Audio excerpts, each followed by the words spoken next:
Alors que le tribunal de l'Inquisition avait puni l'hérétique Verlaine Urbain pour avoir osé, comme on le disait dans notre émission en direct précédente, osé poser la question de la pertinence de l'Evras, de la manière dont il le présente au gouvernement. Nous en oublions que ce genre d'association, Innocence en danger, est né sur autre chose que les fondements de l'Evras et avait une activité, a toujours une activité euh, capitale, essentielle, qui est beaucoup plus axée sur la question des violences sexuelles dont va nous parler Verlaine Urbain, qu'on retrouve une seconde fois pour... voilà, parce que c'est ça aussi, Verlaine, le gouvernement, les médias accusent, stigmatisent, ostracisent, mettent au banc, mais en fin de compte, on en oublie, je veux dire, les gens en oublient par là même l'intérêt de leur activité et à quel point elle sert le bien commun. Oui, Bonjour Verlaine. oui, bonjour et merci de me recevoir à nouveau. Oui, donc en fait, à la base, avant de travailler pour les enjeux de l'Evras, eh bien, on s'est spécialisé dans la problématique des violences sexuelles sur enfants par rapport à des dysfonctionnements institutionnels. Et donc, je vais commencer par la chose la plus difficile à croire, et après on va expliquer, on va donner plus d'infos là-dessus. En fait, qu'est-ce qui se passe et donc je parle toujours, pour être précis, je parle bien de nos dossiers, je ne fais pas de généralité, je ne dis pas que toutes les prises en charge des enfants victimes de violences sexuelles se passent mal, hein. Mais en tout cas, dans nos dossiers, ce qu'il se passe, c'est en deux mots, on a en fait, c'est essentiellement des mères, ça arrive aussi au père, mais dans nos dossiers, c'est essentiellement des mères, qui à un moment donné euh, font un signalement dans les institutions de protection des enfants. Souvent, il Pa- s'agit, service d'aide à la tout jeunesse. à fait, tout à fait. Généralement, c'est ça, c'est là la première porte d'entrée, parce qu'il y a des suspicions de maltraitance sexuelle sur l'enfant commises par le père. Et en fait, en moins d'un an, on voit la situation se retourner, s'inverser. C'est la mère qui en fait est condamnée pour avoir manipulé ou instrumentalisé l'enfant pour faire du tort au père. Et la mère perd la garde de l'enfant. L'enfant est envoyé soit chez le père ou alors est envoyé en Alors, c'est institution. très dur de distinguer tout cela. Il y a toute une équipe normalement qui se met en place parce qu'il y a véritablement des cas d'instrumentalisation de la part, dans ce cas dont on parle de la maman, pour euh, euh, punir, je veux dire, en tout cas, qui vise à nuire au père. Donc, c'est toujours dur de faire la part des C'est pas choses. évident, c'est pas évident. Après, Mais les dossiers dont tu parles, c'est des je dossiers peux, avec médecins. voilà, en fait, c'est ça. Je peux vraiment valider, parce que comment on fait pour travailler quand une mère nous témoigne de son problème? Eh bien, nous, on exige l'entièreté des documents liés à son parcours institutionnel. Et on analyse tout. Et donc, c'est un travail conséquent, et c'est pour ça qu'on n'a pas non plus encadré des centaines de bénéficiaires. On a encadré une vingtaine de bénéficiaires, et après, on travaille avec d'autres une fois par an, comme ça, ou des petits coups de fil. Mais sinon, eh bien, quand on analyse tout le dossier, à chaque fois, il y a des constantes. Et donc, on a en moyenne 3 à 4 professionnels qui interviennent et qui étayent les violences sexuelles sur l'enfant. Ça, c'est une chose. Et en parallèle, il n'y a pas, en fait, dans les dossiers, d'éléments qui va objectiver que la mère est toxique. Il y a uniquement, en fait, des impressions personnelles d'intervenants psychosociaux, des théories basées sur rien de concret. Et c'est ce qui, dans les grandes lignes, explique comment une mère perd la garde de l'enfant. Alors, donc, il faut bien, je sais bien ce que je dis là est difficile à entendre. Et donc, moi-même, ça fait 10 ans que je m'intéresse à la problématique des violences sexuelles sur enfants. Toi-même, tu avais Et du mal à l'entendre au oui, début. moi-même, j'étais très dubitatif et c'est normal en fait. On ne peut pas se dire, voilà, des institutions spécialisées dans la prise en charge des enfants victimes de violences sexuelles commenceraient à faire l'inverse de ce qu'il faudrait faire. Et en fait, quand même pour qu'on puisse un peu mettre des éléments, on va dire, plus scientifiques pour rendre audible cette réalité. En fait, comment moi j'en suis arrivé là, c'est que il y a environ 10 ans, je me suis intéressé d'abord à tout ce qui était trafic d'enfants. Donc je fais partie de ceux qui ont étudié l'affaire du trou et les dossiers connexes à l'affaire du trou. En étudiant ça, eh bien, je me suis retrouvé à Tu t'es rendu avoir... compte que c'était pas juste l'affaire du trou, Non, c'était... non, non, ça, c'est un long sujet, mais Ouais. effectivement, je me suis rendu compte de ça et j'ai compris beaucoup de choses sur d'ailleurs le fonctionnement de notre système et que d'ailleurs je passe directement à conclusion par rapport au dossier du trou que clairement j'ai compris que l'État belge pouvait complètement piétiner et bafouer les droits des enfants dans ce contexte-là.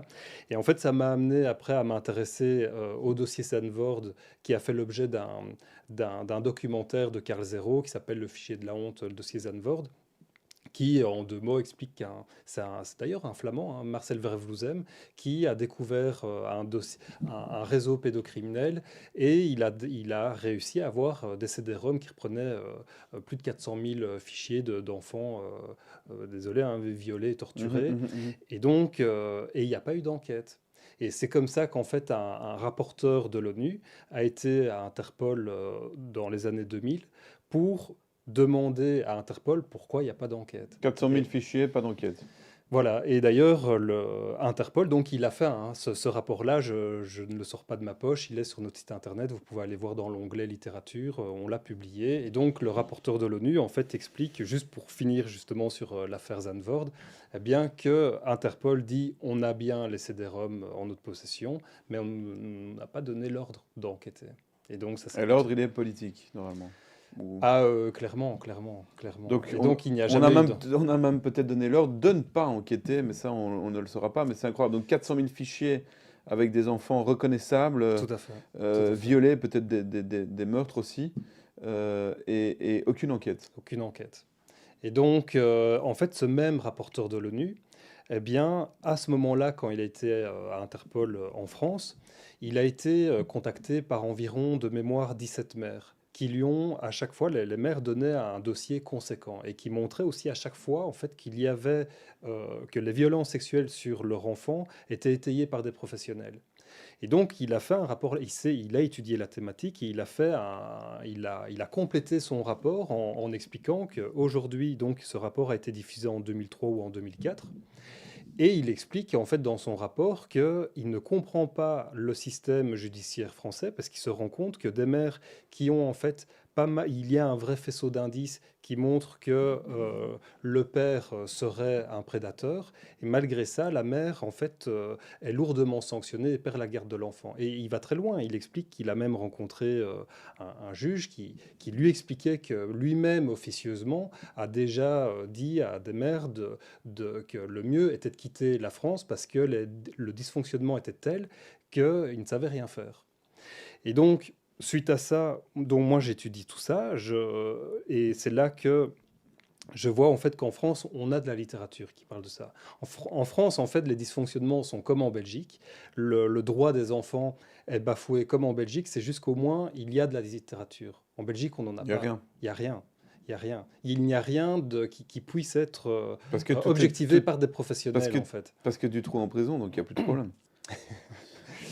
Alors en fait, entre 2003 et aujourd'hui, il y a une série de professionnels qui ont pu mener des études scientifiques, qui ont pu alerter sur les dangers, et on apprend d'ailleurs, grâce à Muriel Salmona, pardon, on apprend des chiffres très intéressants qui permettent justement d'objectiver ce qui se passe au niveau de la protection des enfants, et donc pour justement pouvoir se représenter la réalité au niveau des violences sexuelles dans ces études vraiment sur base statistique hein, menées par Ipsos, l'Institut Ipsos en France, eh bien, ils ont sorti des chiffres en disant l'échantillonnage était sur environ 540 victimes, maintenant qui sont adultes, et il en ressortait que de toutes ces victimes, seules 12% avaient parlé en étant mineurs, avaient parlé des violences sexuelles.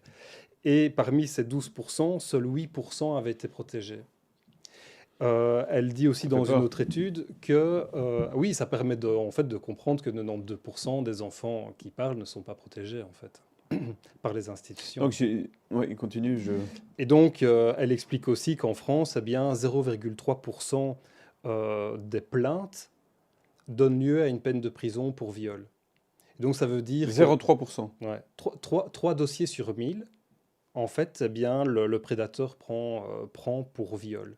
Parenthèse, ça veut aussi dire qu'on est en train de gesticuler en Belgique, les gouvernements, pour mettre en place l'EVRAS, hein, je rappelle pour les Français qui nous suivent, l'éducation à la vie relationnelle, affective et sexuelle, mettre de l'argent, former des gens, avec le gros risque que ça fasse effraction dans le psychisme de certains enfants qui n'ont pas besoin d'entendre parler de ça, alors que les vraies victimes, ceux qui sont vraiment, qui ont vraiment subi des violences sexuelles, elles sont totalement laissées pour compte, d'après ce que tu dis. Complètement, complètement. Selon encore Muriel Salmona, et là, ce qui est bien, c'est qu'en Belgique, on a le même chiffre. Qui est, parce que tu n'as pas Muriel Ah, Salmona. pardon, elle est reconnue comme spécialisée, comme psychiatre pour la prise en charge des enfants victimes de violences sexuelles. Ok, Et donc donc, elle est vraiment renommée elle connaît son domaine. Oui, oui, tout à fait. Elle a fait partie de la commission Civise en France, justement pour Muriel amener Salmona. ouais. Et elle, eh bien, et comme en Belgique, on a ce même chiffre, c'est parmi les victimes de violences sexuelles, eh bien, 83% des victimes de violences sexuelles sont des mineurs. Et ça montre en fait la gravité de la situation, que les viols, de manière générale, ça se passe ça concerne les enfants en fait. Et alors après, un dernier chiffre, et c'est juste pour Non, prendre, c'est important d'avoir. c'est justement pour avoir la réalité de ce milieu-là. Et donc, selon le Conseil de l'Europe, un enfant sur 5 est victime de violences sexuelles. Un enfant sur Ouais, 5. ouais. C'est énorme. Moi-même, souvent, je dis serait victime de violences sexuelles, tellement que moi-même, je suis dans le déni par rapport à ça. Ça me choque à chaque fois d'imaginer ça. Mhm. Ok, du coup, moi, j'étudie tous ces chiffres. Je vois, il y a Muriel Salmona, mais donc il y a toutes des pointures hein, spécialisées dans les violences sexuelles sur enfants, Hélène Romano. On a même Ariane Biléran qui a coproduit un livre sur cette thématique et qui mentionne en France, en fait, ce qu'ils mettent dans le livre, c'est un très bon livre, ça s'appelle Danger en protection de l'enfance. Et donc, ils expliquent vraiment très bien comment sous couvert du Bienveillant. syndrome de l'aliénation parentale. Donc c'est quoi c'est un concept qui a été créé par Richard Gärtner. Ce qui est malheureux, c'est qu'en plus, c'est un pédophile notoire. Et il a créé le concept d'aliénation parentale dont la définition originelle, c'est généralement, ce sera plus des mères, lors de la séparation avec le père, eh bien, inconsciemment, va induire chez l'enfant qu'il est victime par le père. Et en fait, cette théorie a complètement percolé en France et en Oui, qui Belgique. pourrait être vrai parfois, mais qui ne peut pas être Oui, généralisé. en fait, on a des études. Oui, Maurice Berger, qui a produit un livre aussi, lui, il est aussi renommé professeur d'université spécialisé dans le monde entier hein, par rapport à la problématique des violences sexuelles et à la prise en charge. Lui-même, je pense que ça s'appelle le livre blanc. euh, sur les violences sexuelles, eh bien, il mentionne qu'effectivement, il y a des études où on parle de 0,3% à 2% de mères qui sont réellement toxiques, qui n'ont aucune empathie vis-à-vis de leur enfant et qui n'hésitent pas à manipuler leur enfant pour faire du tort au père. Et c'est là où il faut bien faire la distinction, même si ça existe. Dans nos dossiers, on n'a pas ça. Dans nos dossiers, on a justement des éléments qui étayent les violences sexuelles sur l'enfant. Et donc la mère, en fait, même si elle manipulait, en fait, on s'en fiche. En fait, ici, on a une mère qui, de plein droit, peut en fait légitimement s'inquiéter du sort de son enfant dans ce contexte-là, puisque c'est même des professionnels extérieurs qui alertent le danger. quels sont alors, parce que c'est en partant de cas particuliers qu'en fin de compte, tu te rends compte que, de nouveau, il y a, on va dire un euphémisme, des problèmes institutionnels. C'est plus que des problèmes, c'est structurel en fin de compte. Quels sont ces problèmes institutionnels? Comment on en arrive? Est-ce que c'est une société totalement bureaucratique où les décisions sont prises à plusieurs endroits, mais les acteurs ne se rencontrent jamais? Est-ce que c'est un manque de compétences, de connaissances de ceux qui doivent donner des avis sur les enfants? Voilà. Est-ce que c'est un problème Hmm. juridique? Comment on en arrive à ce que des enfants victimes ne soient pas entendus En fait, c'est la question évidemment la plus complexe parce qu'il y a plusieurs éléments de réponse selon l'institution de prise en charge. En fait, quand moi j'ai étudié toute cette littérature, je me suis posé la question, mais tiens, qu'est-ce qui se passe en Belgique? Et donc j'ai pu rencontrer plusieurs maires sans que moi, à ce moment-là, que j'ai eu vraiment un bagage professionnel, j'avais juste des connaissances théoriques. Et au fur et à mesure du temps, eh bien, j'étais obligé de me professionnaliser. Et c'est comme ça que j'ai fait un master en ingénierie action sociale et que j'ai clôturé en 2021. Heureusement qu'il y a action avant, hein. Ouais. Et donc, j'ai clôturé justement ce master avec un mémoire sur les dysfonctionnements institutionnels. Et donc, ça m'a permis en fait d'interviewer plus de 17 travailleurs sociaux qui interviennent du début de la procédure jusqu'au cabinet ministériel en fait.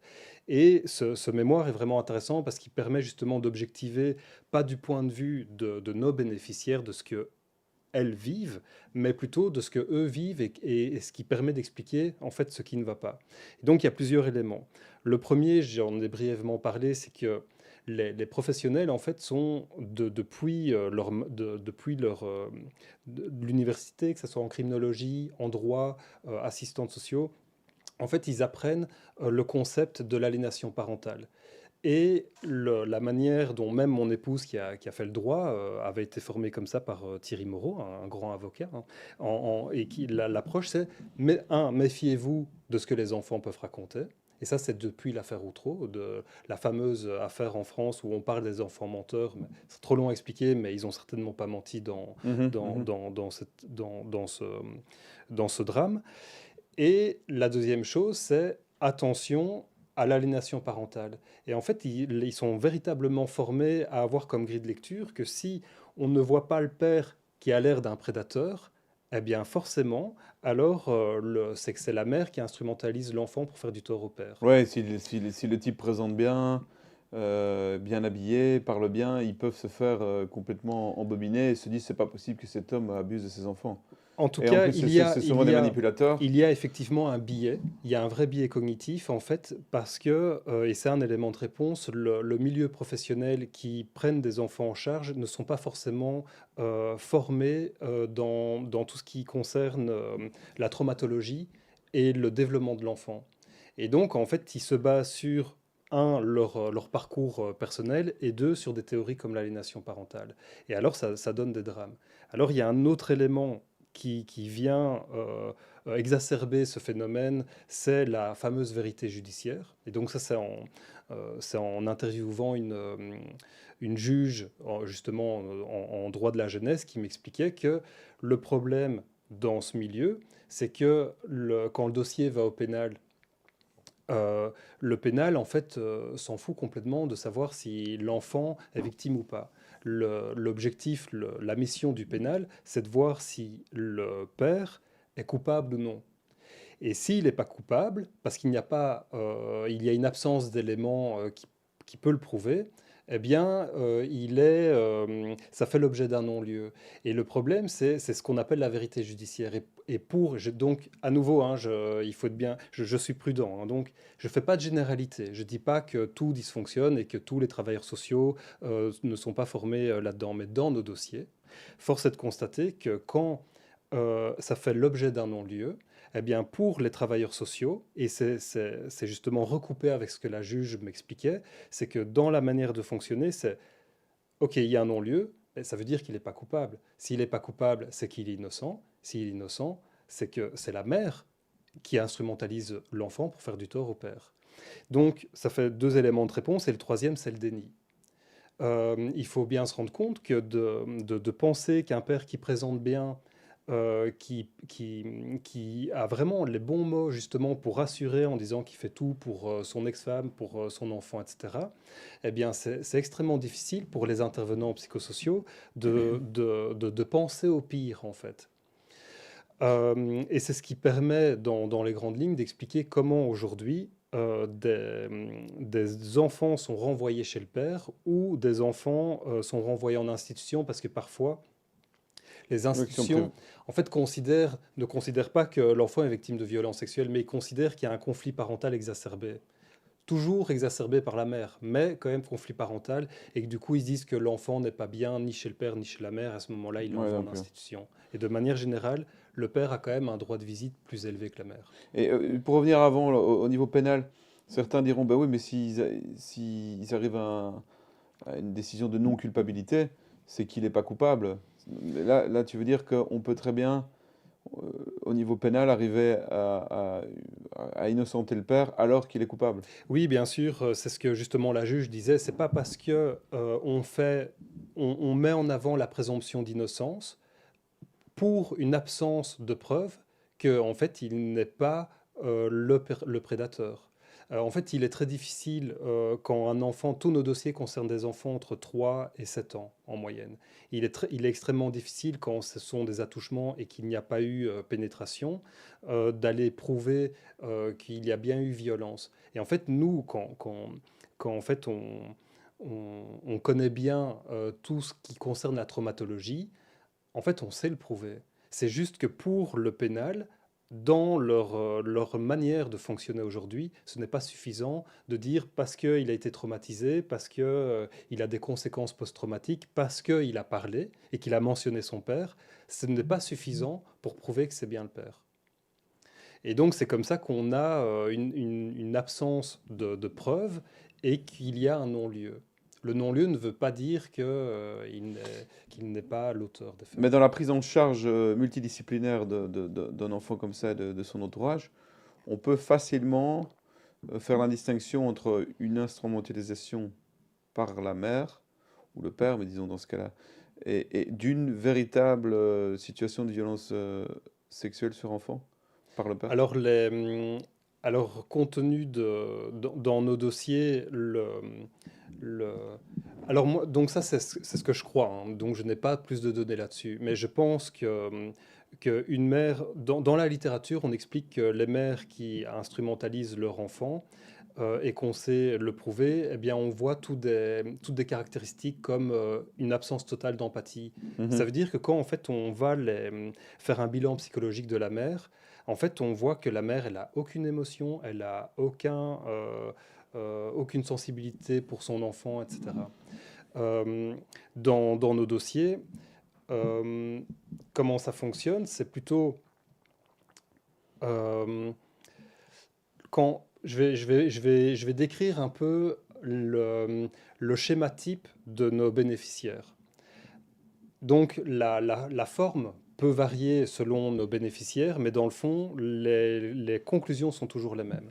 Et donc on a évoqué tout à l'heure le SAJ. Par On exemple, peut mettre oui, on peut, l'organigramme. oui, tout à fait, tout à fait. Donc on a le Donc, SAJ, donc, il y a le service d'aide à la jeunesse. Donc, c'est un service en fait d'aide volontaire. c'est le premier intervenant. Par C'est le exemple, dans premier un centre intervenant. psychomédico-social dans une école, si on prend avec un enfant, on suspecte que ça pourrait devoir, qu'on devrait recourir à la justice, on prévient le SAJ. Tout à fait. Et en fait, d'ailleurs, dans nos dossiers, c'est pas nécessairement la mère qui ouvre le dossier au SAJ. Ça peut très bien être un médecin, ça peut très bien être une puéricultrice, on a aussi ça, qui vont en fait eux-mêmes faire le signalement. Et une fois que le signalement, la machine est lancée, et ce qu'on retrouve dans tous nos dossiers, c'est que le dossier en fait va rapidement monter au Un SPJ. SPJ qui là est contraint, c'est un Ouais, service, c'est une aide contrainte. En fait, à ce moment-là, ça fait partie de la justice. tout à fait. En fait, à ce moment-là, on a un juge de la jeunesse qui va missionner le SPJ pour protéger l'enfant. Et donc, il faut déjà savoir que quand le SAJ veut faire remonter le dossier au SPJ, c'est pas parce qu'il y a des suspicions de maltraitance sexuelle sur l'enfant. C'est généralement parce que le père ou la mère ne veut plus collaborer avec le SAJ. Et dans certains de nos dossiers, c'est parce qu'en fait, la mère ne veut plus remettre l'enfant chez le père, suite justement à un signalement du médecin ou on a par exemple on a aussi des dossiers où il y a des vraies preuves, mais qui ne sont pas pris en compte par le service d'aide à la jeunesse, où on a par exemple un rapport médico-légal qui mentionne une ouverture de l'hymen de la petite qui a 5 ans. Et donc il peut prouver qu'il y a eu violence. On a parfois une psychomotricienne qui va en fait, sans que la mère n'ait rien fait, va en fait suivre les enfants pendant 2 ans et au bout de plusieurs séances, va en fait témoigner de ce que les enfants racontent. Et donc, on a des témoignages très précis de ce qu'ils vivent avec le père. Mhm. Et donc, c'est ça qui est le premier dysfonctionnement, c'est que le SAJ, en fait, pour eux, voit une absence de collaboration avec la mère et fait remonter le dossier, pas pour les suspicions, mais pour déjà les prémices d'une forme d'aliénation parentale d'une mère qui ne collabore pas et qui veut garder son enfant pour elle. On arrive chez le juge de la jeunesse. Le juge de la jeunesse, et là, il réagit généralement très bien. Il va en fait, il va être humble. Il va dire, bon, moi, j'en sais rien de ce qui se passe avec l'enfant. On va en fait objectiver les faits. Et donc, à ce moment-là, on va envoyer l'enfant, par exemple, faire un bilan psychologique chez SOS Enfants. Donc, c'est une institution spécialisée justement de prise en charge des enfants victimes de toute forme de violence, et notamment des violences sexuelles. Et là, c'est là que je peux donner un exemple de, qui est en lien directement avec ce fameux concept d'aliénation parentale. J'ai un dossier où, en fait, à la base, le père s'était enfoui 3 ans auparavant en Italie parce que il a été inquiété par la justice parce qu'il était violent avec les enfants et le gamin avait le lobe de l'oreille un peu déchiré et là il commençait à y avoir trop d'éléments factuels et il s'est tiré. Et 3 ans plus tard, en fait, les enfants ont commencé à expliquer à leur mère les violences sexuelles qu'ils vivaient avec le père. Et donc la mère panique, va chez leur psychologue, la psychologue fait un rapport en disant ce qu'ils expliquent est complètement fou et tout Ça tient peut la pas être route. inventé. Tout tient la route. Et donc elle panique aussi. Elle dit mais il faut voir SOS Enfants. Elle va envoyer les enfants dans le service ambulatoire où il reste plusieurs jours. Et là, elle a un coup de fil de chez SOS Enfants qui l'intervenante lui promet que les enfants vont retourner chez le père. Et en fait, la mère, elle comprend pas ce qui se passe, elle tombe des nues, elle a droit à un moment de visite avec ses 2 enfants dans le couloir de l'hôpital, et elle enregistre la conversation, elle me l'a envoyée. Et donc, c'est ce jour-là que moi-même, quand j'avais ce discours de dire, voilà, il y a on met en fait en avant l'aliénation parentale, et c'est ce qui cause en fait la perte de la garde de l'enfant pour la mère, etc. C'est ce jour-là, en écoutant cet enregistrement, que j'étais convaincu. Et en C'est-à-dire, fait, qu'est-ce qu'il y en a dans fait la mère, elle demande à son garçon, qui a environ 9 ans, elle lui demande qu'est-ce qui s'est passé, qu'est-ce qui se passe. Et l'enfant dit, voilà, je parlais avec la madame, je lui ai expliqué ce qui m'est arrivé avec mon père. Et la madame, elle m'a dit que tout ça, c'était faux, que en fait, c'est ta maman qui était pas contente sur ton papa, et donc, comme elle est fâchée, elle a inventé tout ça. Et donc, la mère lui demandait, elle lui dit direct, est-ce que j'ai inventé tout ça? Et donc, l'enfant, il répond, non, non, je veux retourner chez ma psychologue, donc la première que j'avais évoquée. Et il explique que, donc la mère lui demande, mais pourquoi t'as pas insisté? Et l'enfant, il répond, parce que j'avais peur. Et ça, ce retour-là, je l'ai eu beaucoup de fois des mères qui expliquent que quand leur enfant parle de violences sexuelles dans ces services-là, eh bien que ces enfants sont confrontés à l'adulte pour prouver, ils doivent prouver en fait à l'adulte qu'ils ont raison. Et donc c'est ce qui permet en fait d'expliquer qu'il y a certaines pratiques dans le milieu professionnel qui créent de véritables biais dans la manière de prendre en charge les enfants et qui causent des dysfonctionnements graves. Et puis dans ce cas-là, ils auraient pu mener une enquête avec la justice italienne et interroger le père là-bas. Je veux dire, il y a des choses à faire, quoi, pour... Eh bien, on pourra franchement se revoir parce que ce dossier est complètement problématique et là, pour la première fois, l'avocat de la bénéficiaire est en train de se demander si la justice italienne ne serait pas plus compétente vu les dysfonctionnements systémiques qu'il y a dans ce dossier. Au niveau de la justice belge aussi, quoi. De la justice belge, tout à fait. Donc, on a un SOS enfant, et donc à nouveau, hein, je dis bien, c'est dans nos dossiers. Je dis pas que tous les antennes SOS enfants dysfonctionnent complètement. Et d'ailleurs, en parlant de dysfonctionnement, c'est pas moi qui le dis, ça c'est un rapport de Aurore Dachy, criminologue, qui avait été financé par l'ONE et le fonds Hauttmann, qui expliquait que dans ce rapport qui a fait l'objet de 3 ans de recherche, ils expliquent dans ce rapport qu'il y a une disparité de coordination de prise en charge des enfants dans toutes les antennes des SOS enfants, qui ne sont en fait plus du tout à jour au niveau de toutes les préconisations d'Amnesty International, parce qu'en fait, il y a un manque de formation, il y a des turnovers complets d'équipe, il y a des burn-out sans arrêt, et cette réalité, les services des SAJ, SPJ vivent exactement la même chose.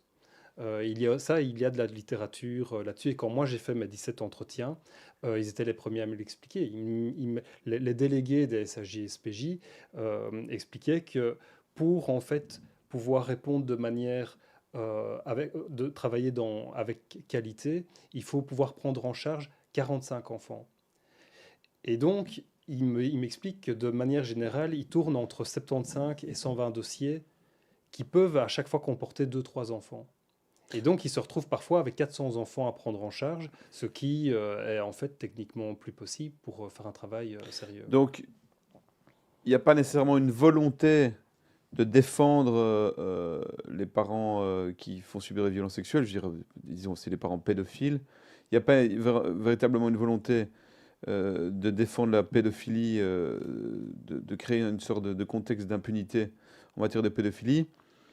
En tout cas, pas dans les hautes, peut-être dans les hautes sphères, mais là, à ce niveau-là, c'est plus une question de nouveau bureaucratique et de surcharge liée au manque de moyens Et de formation. et de formation. Oui, parce qu'actuellement, on n'a pas d'éléments qui montreraient qu'il y a une officine qui fonctionne dans l'ombre pour contrebalancer ces dossiers. Par contre, on a dans quelques dossiers des défauts de graves. Où on peut voir qu'il y a quand même du copinage entre un procureur et le père, où on a par exemple parfois l'avocat de la partie adverse qui s'entend très très bien avec la déléguée. Et on a aussi dans 2 cas, dans 2 situations, on a un, un responsable, un directeur du SPJ qui déroge complètement à la mission que le juge lui a donnée. Et donc, c'est des situations gravissimes. Mais sinon, pour le restant des dossiers, de manière générale, il y a vraiment, je pense que les délégués veulent vraiment bien faire leur travail, mais il manque de moyens, il manque de connaissances, ce qui crée des drames. Et ils sont, en fait, souvent, en fait, les SAJ, SPJ sont complètement sous le viseur de toutes les institutions. Et ils sont, en fait, c'est eux qui sont finalement le centre pour récolter les informations des autres institutions, et puis ils le renvoient, ils sont les yeux et les oreilles, qu'on dit, du juge. Et donc, quand ils récoltent ces informations de chez SOS Enfants, d'un espace rencontre par enfant, eh bien après, eux valident, et puis ils envoient ça au juge, et le juge revalide, et c'est comme ça que le drame arrive, et que la mère est détruite en perdant, et l'enfant d'autant plus détruit et renvoyé chez le père ou en institution. Et quelle solution tu vois à ce problème structurel Alors en fait, nous, dans dont la... on ne parle pas de nouveau, hein, je veux dire, dans les médias ou ailleurs, on Ah n'entend pas non, beaucoup non, parler. non. Tout va très bien. En fait, ce qu'on peut quand même reconnaître, et on peut leur laisser ça, il faut pouvoir dire quand il y a des choses Il positives. faut le dire. On a quand même Anne-Cécile Huard qui a fait un documentaire et qui a été diffusé sur les RTBF, et qui a mis des mots sur ces dysfonctionnements. Et donc, on a même une de nos bénéficiaires qui apparaît dans ce documentaire. D'ailleurs, c'est l'interview la plus dramatique de toutes les interviews. Et ça a très, très vite été étouffé. Très, très vite. Ça veut dire que ce documentaire, en fait, a fait l'objet de pression par l'administration générale de l'aide à la jeunesse. Comment tu Donc, l'expliques? ben, à nouveau, à partir du moment, en fait, où on, on met en lumière un dysfonctionnement qui, en fait, dérange l'ordre public mis en place, on étouffe. On étouffe. Ici, moi, à la base, j'avais essayé de prendre contact avec la direction de tous les SAJ-SPJ. J'ai eu une réunion qui s'est extrêmement mal passée. Je me suis fait mais incendier. J'ai essayé d'avoir le langage le plus gentil, pour expliquer qu'il y a des enfants qui sont mis en danger. Eh bien, j'ai été mais, traité mais vraiment très très mal. On m'a comparé, ils m'ont comparé à un maquereau. En me disant que j'avais le droit d'accompagner des mères au SAJ-SPJ, mais comme quand un macro va avec la prostituée, eh bien, ils peuvent quand même se donner le droit de refuser. Donc c'était très violent comme échange. J'ai bien compris que j'avais aucune chance. J'ai compris aussi que d'autres institutions avaient déjà essayé d'ouvrir le dialogue sur d'autres dysfonctionnements et que c'était très difficile de dialoguer avec eux. Et à ce moment-là, on a eu quand même une super opportunité. C'est en fait ce dysfonctionnement qui normalement doit gérer ça. Normalement, c'est le délégué général aux droits de l'enfant. Et lui, en fait, c'est lui qu'on appelle quand, si par exemple il y a des violences dans une institution d'enfants placés par le juge, eh bien c'est lui qu'il faut contacter pour mettre des mots dessus et donc il a un pouvoir d'interpellation. Tout ce qui dysfonctionne lié aux enfants, lié aux droits des enfants, c'est lui qu'on appelle. Et Et donc j'ai eu, en 2022, j'ai amorcé un travail avec eux. Et c'était encore au temps de Bernard DeVos quand il finissait son mandat. Il reconnaissait, c'est le premier qui a reconnu cette problématique. Et donc, il a été prêt à amorcer un travail. il était bien, il a même fait une interview chez Kéros qui lui a valu quelques retours de bâton. Pendant qu'il était encore en charge. Tout à Ah fait. voilà, voilà. Et donc on a créé un comité d'experts. L'objectif en fait c'était de pouvoir justement objectiver de manière scientifique les dysfonctionnements pour après ouvrir le dialogue avec les institutions concernées. Ce qui était plutôt assez intelligent sur le moyen et long terme pour amener à un moment donné un changement significatif. Et on a amorcé ça, on a fait notre première réunion fin 2022. Et puis après, il y a eu l'article de la RTBF qui m'a incendié. Et après ça, ben, le nouveau DGDE s'est désolidarisé. Et donc, à nouveau, c'est des années de travail foutues en l'air où il ne se passe plus rien à ce niveau-là. J'ai comme retour des maires bénéficiaires qui, quand ils envoient, continuent à envoyer leur dossier, etc. là-bas, il ne se passe plus rien. C'est mort. Et Donc ça en revient à ce que je disais au début par rapport aux attaques pour enlever les subsides. Dire, ces attaques qui font partie, dire, le retrait des subsides fait partie d'une manière de détruire l'autre qui pense autrement. Euh, Ça a des effets sur tout un travail qui avait été mené depuis des années. complètement, complètement. Et maintenant, en fait, qu'on se fait d'une certaine manière isolé, on n'a plus des leviers en fait pour travailler avec des institutions qui ont justement la légitimité d'amener des changements. Eh bien, aujourd'hui, notre dernière possibilité, c'est ce qu'on est en train de mettre en place, c'est d'attaquer l'État belge en fait. C'est de porter plainte contre l'État belge pour mise en danger d'enfants, pour les dysfonctionnements institutionnels qui bafouent les droits des enfants. Et donc on en est là. On est justement en train de parlementer avec certains avocats pour lancer ces mesures. Donc pour terminer, pour toi, la première chose à faire, ça serait de... Il n'y a plus qu'à porter plainte, mais si on avait une baguette magique, ça serait quoi? Recréer du dialogue entre tous, changer la manière dont ça fonctionne. Si Parce qu'on j'avais une... s'attaque toujours à un gros poisson, on se demande mais Ouais. par où commencer Clairement, si j'avais une baguette magique, pour Ah, moi, en fait, dans chaque institution de prise en charge des enfants, il devrait y avoir parmi, par exemple, les délégués des SAJ-SPJ, sur l'équipe des 20 un délégués, référent. il devrait y avoir genre une équipe de 5 délégués qui sont spécialisés, qui ont des vraies connaissances en traumatologie. Et d'ailleurs, en plus, pour avoir des, des bonnes connaissances dans la problématique des violences sexuelles, il ne faut pas étudier des mois, hein. Il y a des formations courtes qui permettent d'avoir tout un panel d'informations qui permet déjà d'ouvrir des meilleures pistes quand on y est confronté. Donc il faudrait en fait des, des délégués, des intervenants psychosociaux qui sont formés dans cette problématique et qui devraient... Et qui ont dev- moins de dossiers, quoi. Donc il Exactement. faut de Il l'argent. devrait y avoir des financements pour financer toutes ces institutions, clairement. Ça, en fait, tout le monde peut comprendre ça. On prend n'importe quelle entreprise, on la sous-finance, il y aura des dysfonctionnements. Et ici, le problème, c'est qu'on parle d'enfants. Donc il y a un financement à avoir. Il y a un travail en parallèle sur le déni sociétal, parce que c'est un sujet qui est dur à entendre. Donc pour tous ceux qui nous regardent, bah, vous avez du courage et bravo, parce que c'est pas évident à Ouais, entendre ça. certains préfèrent se dire que ça n'existe pas. Ouais. Et donc il y a un travail de fond à ce niveau-là. Et après, de manière plus concrète, pour nous, pour Innocence en danger Belgique, nous, notre vision, c'est que il est possible, si on parvient en fait à gagner un seul procès, eh bien sur ce procès-là, il sera possible en fait de créer une jurisprudence et de forcer en fait les pratiques à évoluer. Et donc c'est vraiment, il y a vraiment une opportunité. Merci en tout cas et on continuera à suivre ça de près. Ah Merci Valin bien, Urbain. merci beaucoup.